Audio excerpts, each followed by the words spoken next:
Yan. Hello everyone. Welcome back to our channel.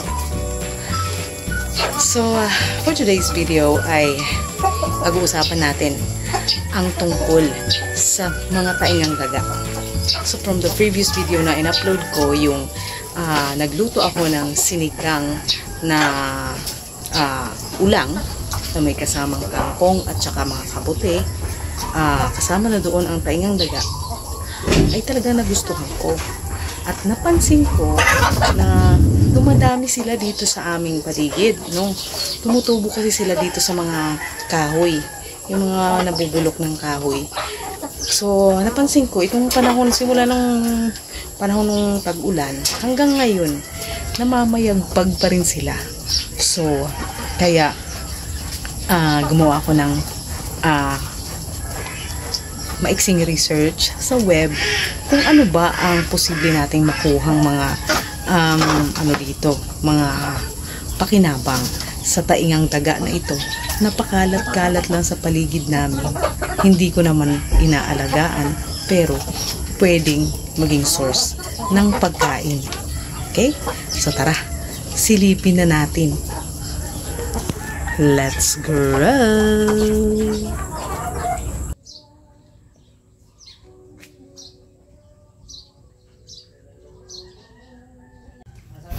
Ayan, so nandito tayo sa ating front yard garden. Kung makikita nyo, ang daming taingang daga na tumubo dito sa sanga ng aratilis. Kino-cultivate ito ng mga Chinese dahil kilala itong panghalo nila sa kanilang mga lutuin at ginagamit din nila sa panggagamot. Pinapaniwalaan na ito ay nakakatulong sa mga taong may high blood pressure or may cancer, no? Nakakatulong din daw ito para maiwasan ang mga coronary heart disease and arteriosclerosis. Pwede itong i-preserve sa pamamagitan ng sun drying at kung lulutuin mo na ay ibabad mo lang sa tubig sa loob ng 1 oras. After that, pwede mo na siyang isahog sa iyong mga lutuin.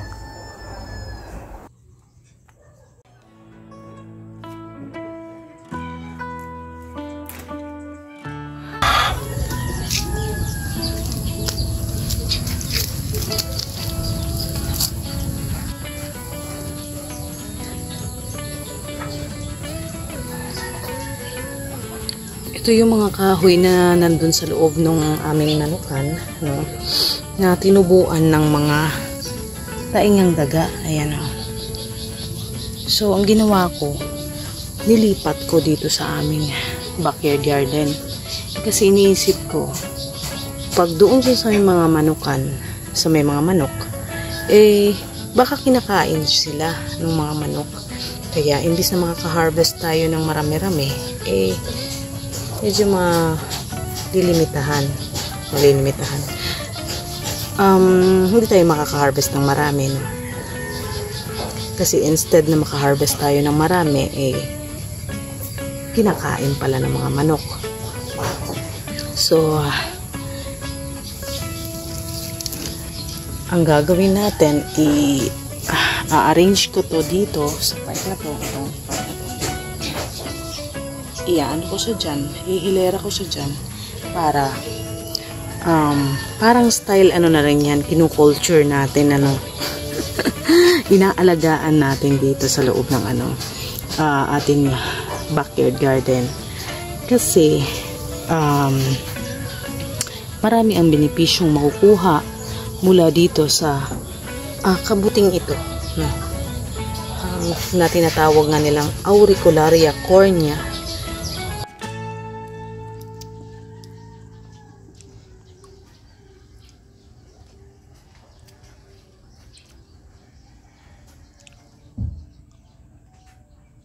O mas kilala dito sa atin sa tawag na taingang daga. So yan. Okay, so i-arrange na natin yan.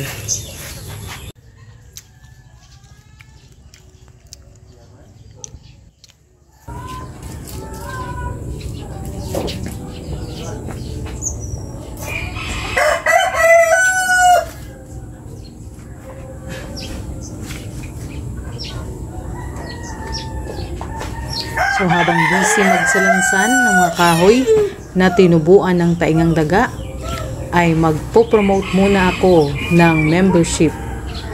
So, open na ang membership namin sa aming channel.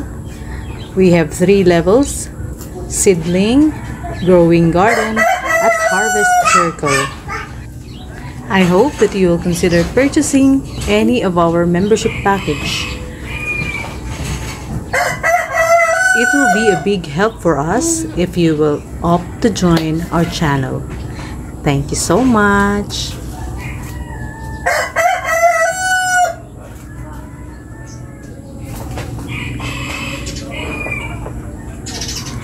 I would also like to take this opportunity to promote Sir Ray Marlon Hormacuelo's channel.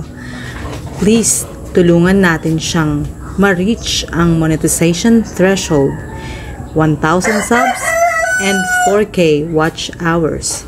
Let's help each other so we can grow together. Please visit and establish the connection. Thank you. Of course, hindi natin kakalimutang i-shout out ang ating mga sanggang dikit dito sa YT.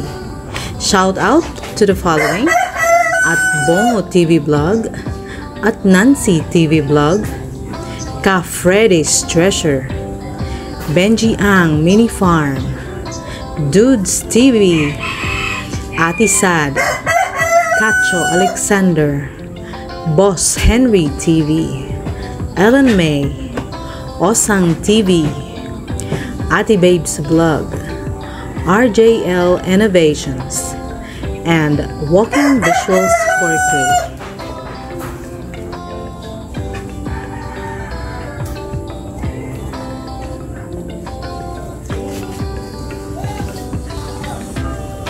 If you are aspiring to become a vlogger or content creator, now is the right time to start.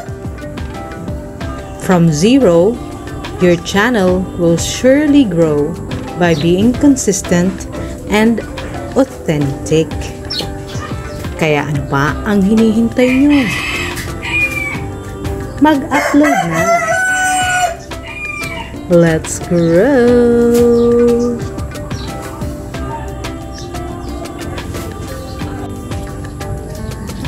So ayan na, tapos na nating maisalansan, no? Yung ating mga kahoy na nabubulok na at tinubuan ng mga tanyang daga.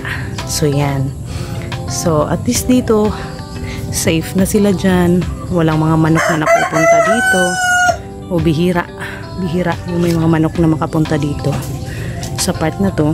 So sa panahon ng tag-ulan dahil nagtatribe sila pagka ganito maulan-ulan, eh makaka-harvest tayo dyan ng pwede nating ihalo sa ating mga lutuin. So paborito ko itong ihalo sa sa ginisang kangkong. Ayan.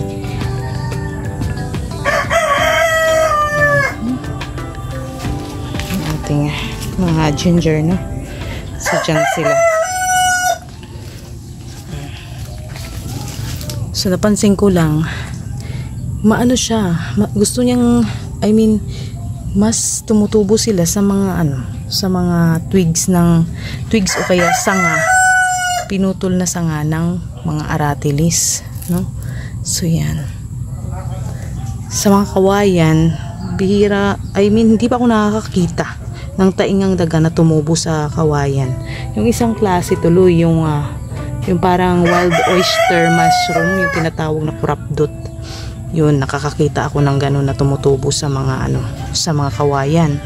Pero so far dito sa akin, sa aming mini integrated farm, ay tumutubo ng maganda ang Auricularia cornea o taingang daga. Tumutubo sila ng maganda sa mga sanga ng aratilis na nabubulok. So yan. At napansin ko, pag mas malaking sanga ang kinakapitan nila, mas lumalaki sila. Napansin ko lang, based dun sa naunang video natin kanina. So, yeah.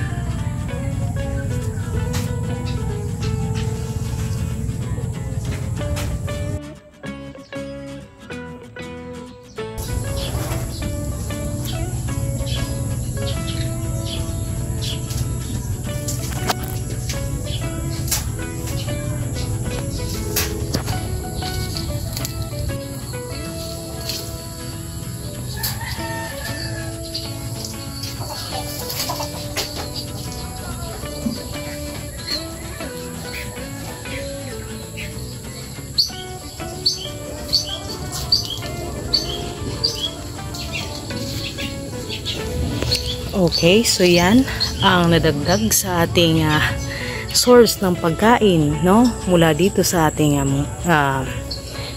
backyard garden. So, libre lang yan. Galing sa kalikasan at hindi na kailangang alagaan dahil ang kalikasan ang mag-aalaga dyan. So, that's it for now. I hope na nagustuhan nyo or may natutunan kayo sa video natin sa araw na ito. So, don't forget to like and share this video, and please don't forget to subscribe. Let's grow.